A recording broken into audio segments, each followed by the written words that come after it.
2023 October 13 വിയറ്റ്നാമിലെ Hanoi നഗരത്തിനടുത്തുള്ള ഗിയാലാം എന്ന പ്രദേശം. സമയം ഉച്ചയ്ക്ക് 12:30.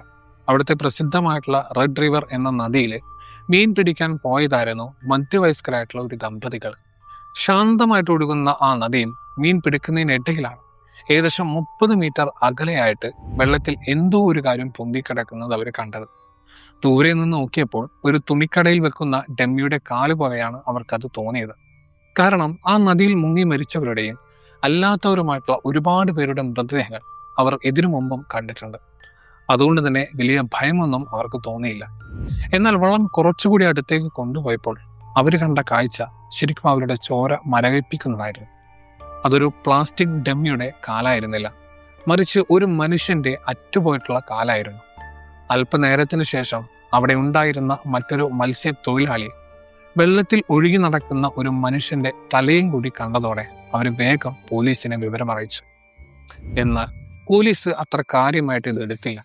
കാരണം ഈ നദിയിൽ നിന്ന് ഇത്തരത്തിലുള്ള മൃതദേഹങ്ങൾ കിട്ടുന്നത് അവിടെ ഒരു സ്ഥിരം സംഭവമായിരുന്നു. ഏതെങ്കിലും അപകടത്തിൽപ്പെട്ടതോ വെള്ളത്തിൽ വീണ് മരിച്ചതോ ആകാമെന്ന് കരുതി പോലീസ് വളരെ സാവധാനമാണ് പ്രതികരിച്ചത്. എന്നാൽ ഉച്ചതിരിഞ്ഞ് 3:30 ഈ ദമ്പതികൾ വീണ്ടും അതേ സ്ഥലത്തേക്ക് മടങ്ങിയെത്തി. അപ്പോഴാണ് നദിയുടെ തീരത്തായിട്ട് ഒരു പ്രത്യേക സ്ഥലത്ത് വലിയ തോതിൽ ഈച്ചകൾ പറന്നു നടക്കുന്നത് അവരുടെ ശ്രദ്ധയിൽപ്പെട്ടത്. ചീഞ്ഞ മത്സ്യത്തിന്റെയോ അല്ലെങ്കിൽ അതിലും ഭയാനകമായിട്ടുള്ള എന്തോ ഒന്നിന്റെയോ രൂക്ഷമായിട്ടുള്ള ദുർഗന്ധം അവിടെ വമിക്കുന്നുണ്ടായിരുന്നു. അവർ പതുക്കെ ആ സ്ഥലത്തേക്ക് അടുത്തു. അവിടെ മണ്ണിൽ പുതിയതായിട്ട് സിമെന്റ് ഇട്ട് മൂടിയതുപോലെ അവർക്ക് തോന്നി. സംശയം തോന്നി അവർ ആ സിമെന്റും മണ്ണും പതുക്കെ മാറ്റിയപ്പോൾ കണ്ടത് കട്ടിയുള്ള കയർ കൊണ്ട് വരിഞ്ഞു കിട്ടിയ ഒരു പഴയ ചുവന്ന പുതപ്പാണ്. അതിൽ മുഴുവൻ ഉണങ്ങിയ ചോരപ്പാടുകൾ ഉണ്ടായിരുന്നു. രാവിലെ നദിയിൽ കണ്ട മനുഷ്യന്റെ കാലും ഈ പുതപ്പും തമ്മിൽ എന്തോ ബന്ധമുണ്ടെന്ന് മനസ്സിലാക്കിയ അവരെ വീണ്ടും പോലീസിനെ വിളിച്ചു. ഇത്തവണ പോലീസ് സംഘം വേഗത്തിൽ അവിടെ എത്തി. അവർ ആ പുതപ്പിലെ കെട്ടുകൾ അഴിച്ചു മാറ്റിയപ്പോൾ ഉള്ളിലുണ്ടായിരുന്ന കാഴ്ച കണ്ട് അവിടെ ഉണ്ടായിരുന്ന ഉദ്യോഗസ്ഥരെ ഇന്ന് ഞെട്ടിപ്പോയി. മനുഷ്യ ശരീരത്തിന്റെ വെട്ടിനുറുക്കിയ ഭാഗങ്ങളായിരുന്നു ആ പുതപ്പിനുള്ളിൽ ഉണ്ടായിരുന്നത്. ഉടൻ തന്നെ ആ പ്രദേശം മുഴുവൻ പോലീസ് തങ്ങളുടെ നിയന്ത്രണത്തിലാക്കി. വിദഗ്ധരായിട്ടുള്ള ഫോറൻസിക് ഉദ്യോഗസ്ഥരെ അവിടെ എത്തി പരിശോധന തുടങ്ങി. നടത്തിയ പ്രാഥമിക പരിശോധനയിൽ തന്നെ അതൊരു 20 വയസ്സിനോട് അടുത്ത് നിൽക്കുന്ന ഒരു പെൺകുട്ടിയുടെ ശരീരഭാഗങ്ങളാണ് എന്ന് അവർക്ക് മനസ്സിലായി. ആ പെൺകുട്ടിയുടെ ശരീരത്തിൽ ക്രൂരമായിട്ടുള്ള മർദ്ദനമേറ്റതിന്റെ പാടുകൾ ഉണ്ടായിരുന്നു. നെഞ്ചിലും ഹൃദയത്തിലുമായിട്ട് ഏറ്റ 2 വലിയ കുത്തുകളാണ് മരണ കാരണമെന്ന് പോസ്റ്റ്മോർട്ടത്തിൽ തെളിഞ്ഞു. അവൾക്ക് ചെറുത്തു നിൽക്കാൻ പോലും സമയം കിട്ടും മുൻപേ വളരെ പെട്ടെന്നായിരുന്നു ആ ആക്രമണം നടന്നത്. കൊലപാതകം ചെയ്ത അയാള് വളരെ സൂക്ഷ്മതയോടെയാണ് കാര്യങ്ങൾ ചെയ്തത്. അവളെ തിരിച്ചറിയാൻ സഹായിക്കുന്ന യാതൊരുവിധ സാധനങ്ങളും അവിടെ ഉപേക്ഷിച്ചിരുന്നില്ല. അന്വേഷണം വൈകിപ്പിക്കാനും ആളെ തിരിച്ചറിയാതിരിക്കാനും വേണ്ടിയാണ് ശരീരം ഇത്രയും കൃത്യമായിട്ട് വെട്ടിനുറുക്കി പലയിടത്തായിട്ട് ഉപേക്ഷിച്ചത്. എന്നാൽ ആരായിരുന്നു ഇത്രയും ക്രൂരമായിട്ട് കൊല്ലപ്പെട്ട ആ പെൺകുട്ടി? അവൾ എന്ത് തെറ്റാണ് ചെയ്യുന്നത്? ആ ചോദ്യങ്ങൾക്കുള്ള ഉത്തരം പോലീസിനെ എത്തിച്ചത് ഹാനോയ് നഗരത്തിലെ മിസ്സിംഗ് കേസുകളിലേക്കാണ്. ഒടുവിൽ DNA പരിശോധനയിലൂടെയും അവളുടെ കാലിലുണ്ടായിരുന്ന ഒരു ടാറ്റൂയുടെയും പോലീസ് ആ പെൺകുട്ടിയെ തിരിച്ചറിയും. അവളുടെ പേര് ഹോ യെന്നി. വെറും 17 വയസ്സ് മാത്രം പ്രായമുള്ള 2006 ജനിച്ച ഒരു കൊച്ചു പെൺകുട്ടി. Hanoi Academy of Theatre and സിനിമയിലെ വിദ്യാർത്ഥിനിയായിരുന്നു അവൾ. അവൾക്ക് സിനിമയിലും മോഡലിംഗ് രംഗത്തും വലിയൊരു താരമാകണമെന്നായിരുന്നു ആഗ്രഹം. 2022 നടന്ന മിസ് ആവോഡായി എന്ന സൗന്ദര്യ മത്സരത്തിൽ ഫസ്റ്റ് റണ്ണർപ്പായിട്ട് അവൾ തിരഞ്ഞെടുക്കപ്പെട്ടിരുന്നു. വലിയ സ്വപ്നങ്ങളുമായിട്ട് സ്വന്തം കാലിൽ നിൽക്കാനായി ഏകദേശം 6 മാസം മുൻപാണ് അവൾ വീട്ടിൽ നിന്നും മാറി ഒരു അപ്പാർട്ട്മെന്റിൽ ഒറ്റക്ക് താമസം തുടങ്ങിയത്. സുന്ദരിയായ എപ്പോഴും ചിരിച്ച മുഖമുള്ള ആർക്കും ഒരു ദ്രോഹം ചെയ്യാത്ത ആ കുട്ടിയെ ആരായിരിക്കും ഇത്രയും മൃഗീയമായിട്ട് കൊലപ്പെടുത്തിയത് എന്ന് അവളുടെ വീട്ടുകാർക്ക് പോലും ചിന്തിക്കാൻ കഴിഞ്ഞില്ല. ഒക്ടോബർ 11 അവളെ കാണാതാകുന്നത് എന്നാണ് വീട്ടുകാർ പോലീസിനോട് പറഞ്ഞത്.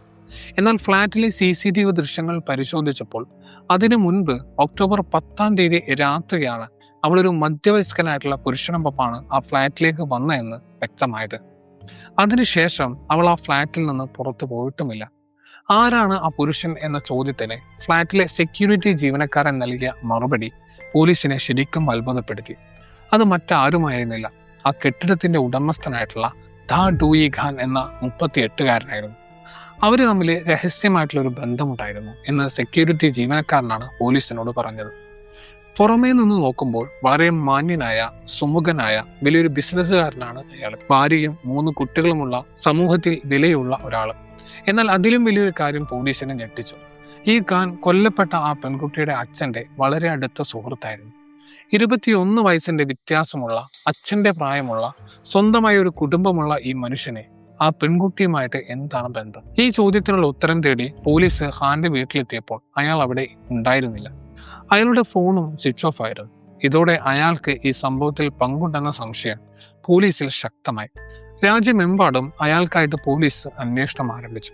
ഒടുവിൽ ഒക്ടോബർ 14 രാത്രി 11 മണിയോടെ അയാളുടെ സ്വന്തം നാട്ടിലെ ഒരു ഉപേക്ഷിക്കപ്പെട്ട പഴയ വീട്ടിൽ അയാൾ ഒളിച്ചിരിപ്പുണ്ട് എന്ന് പോലീസിന് രഹസ്യ വിവരം ലഭിച്ചു.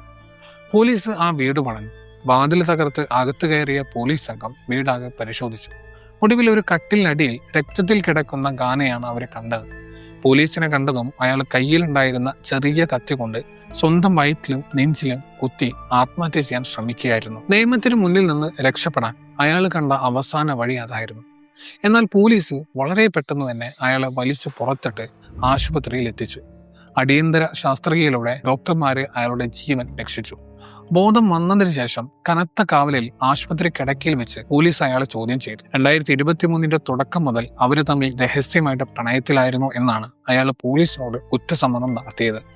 അവളെ കൊലപ്പെടുത്താനുള്ള കാരണമായിട്ട് അയാൾ പറഞ്ഞത് വെറുമൊരു സാമ്പത്തിക തർക്കമാണ്.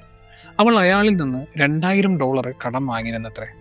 അത് തിരികെ തരാത്തതിനാണ് താൻ അവളെ കൊന്നത് എന്നാണ് അയാൾ മൊഴി നൽകിയത്.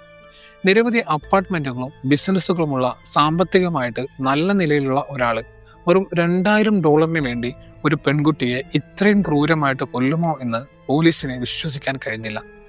ഒക്ടോബർ 10 രാത്രി അവർ ഒരുമിച്ച് ഒരു വലിയ റെസ്റ്റോറൻറ്റിൽ നിന്ന് ഭക്ഷണം കഴിച്ചു. അതിനുശേഷം ഖാന്റെ ഭാര്യയും കുട്ടികളും വീട്ടിലില്ലാത്ത സമയത്ത് അയാൾ അവളെ സ്വന്തം വീട്ടിലേക്ക് കൂട്ടിക്കൊണ്ടുപോയി. അവിടെ വെച്ച് ഈ പണത്തിന്റെ പേരിൽ അവർ തമ്മിൽ വഴക്കുണ്ടാവുകയും ദേഷ്യം വന്ന ഖാൻ അടുക്കളയിൽ ഉണ്ടായിരുന്ന പഴങ്ങൾ മുറിക്കുന്ന കത്തി കൊണ്ട് അവളുടെ നെഞ്ചിൽ ആഞ്ഞു കുത്തുകയുമായിരുന്നു. രക്തം വാർന്ന് അവൾ അവിടെ കിടന്നു മരിച്ചു. പക്ഷെ അയാളുടെ ക്രൂരത അവിടെ തീർന്നില്ല. കൂടുതൽ മൂർച്ചയുള്ള മറ്റൊരു കത്തിയെടുത്ത് അയാൾ അവളുടെ ശരീരം ബാത്റൂമിലേക്ക് വലിച്ചഴിച്ചു കൊണ്ടുപോയി പല കഷ്ണങ്ങളായിട്ട് വെട്ടിനുറുക്കി. പിന്നീട് അതൊരു വലിയ വെള്ള ഫോം ബോക്സിലാക്കിയിട്ട് ടാപ്പ് വെച്ച് ഒട്ടിച്ചു. വീട്ടിലെ രക്തക്കറകളെല്ലാം കഴുകി വൃത്തിയാക്കി ഒന്നും നടക്കാത്തതുപോലെ അയാൾ പെരുമാറി.